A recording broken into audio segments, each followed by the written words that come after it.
Thank you for considering this opportunity, and thank you for the invitation to come here and present to you. I'm Scott Frischel-Bell. I'm an epidemiologist at the Division of North Carolina Public Health, and I'm currently working with the Injury and Violence Prevention Branch. My biggest challenge today is really I think, to tell you why injury and violence should be something you should consider and why it's important for the work that you'll be doing. So I kind of consider there's three overarching things in public health, kind of golden eras: the infectious disease era. Obviously some of these are still going on, but that one was kind of our roots were based in some of those things. Chronic disease, which is something I think is currently happening, basically between tobacco and obesity, is clearly something that's important. And then injury and violence, which I think is kind of the next one. And just in terms of how long public health has really been trying to deal with injury and violence, it's only been 20 years or so. The CDC has only had an injury center for 20 years. Actually, there's an injury center on campus celebrating its 25th year, but CDC has only formally had an injury center for the past 20 years. I'm an epidemiologist, so I'm going to tell you some numbers. Sorry. So if you look at all the deaths that occur in the state in 2010, there were about 78,000. Of that, injury and violence were the third leading cause of death, about 6,000 deaths.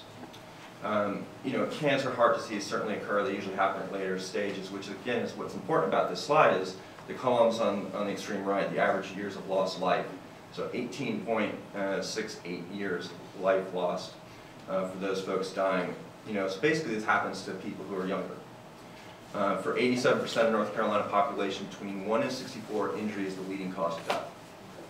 The challenge we face is kind of social norms. I mean, once you use the public health approach with injury and violence, you start seeing that things are predictable. Things aren't accidents. Things there are risk factors. There are populations that you can deal with. And once you kind of know that information, then you have to do something, right? So we're going to do something. Of course, deaths are only the tip of the iceberg. It always happens. I had this presentation. I was using it downtown at the legislation. Same thing happened. Skipped on me. I've not taken that out. I've had this thing for about a year. I just need to take it down. So 6,000 deaths, 160,000 hospitalizations, and about 1 million ED visits. And then we don't know. People self-medicate, self-treat, outpatient, all kinds of things. So for an average day, you've got 17 deaths, 400 hospitalizations, and about 2,000 ED visits that are injury or violence related. So why this capstone and why this project? If you don't know where you're going, any road can get you there. Of course, it's baseball season, so Yogi Berra, you've got to be very careful if you don't know where you're going, because you might not get there. So what I hope this capstone project will do is provide kind of a map. It'll be a huge, important map for the state of North Carolina in terms of the projects that we have. You got to keep in mind. Tobacco and a bunch of other programs have historically had a bunch of local efforts, coalitions. Injury is new.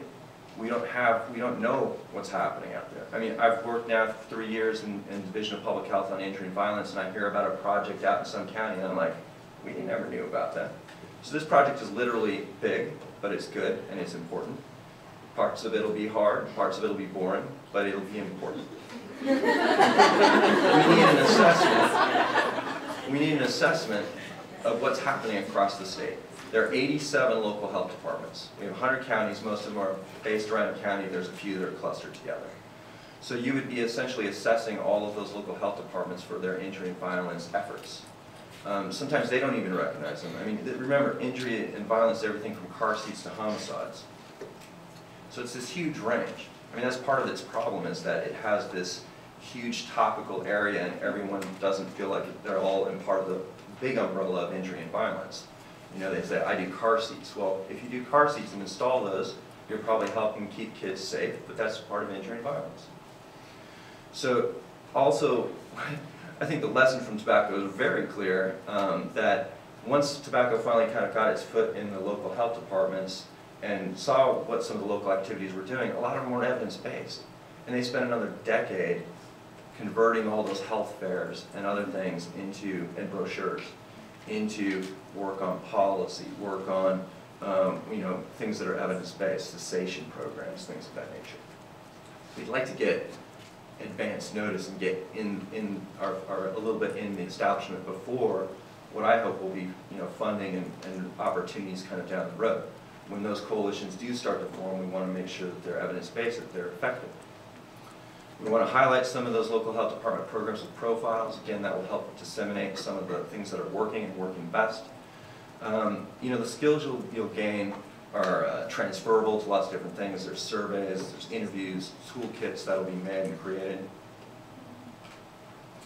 So Finagle's laws on information are important to me because as an epidemiologist. Right now, we don't have the information that we need. It's one of those things that you go through this process, and we want to make sure that at the end of the day, everything that we put into it makes sense and provides some kind of logical reason so that we can do the work that we're doing.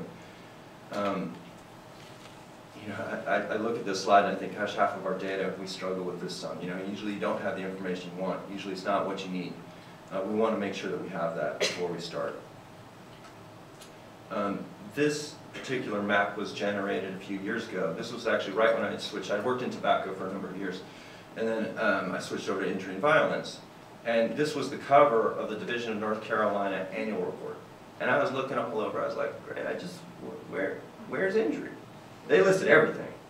They did not list injury, and I was peeved because I was like, isn't this an important thing?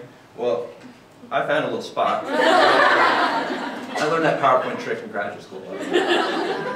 Everything else has been on the road.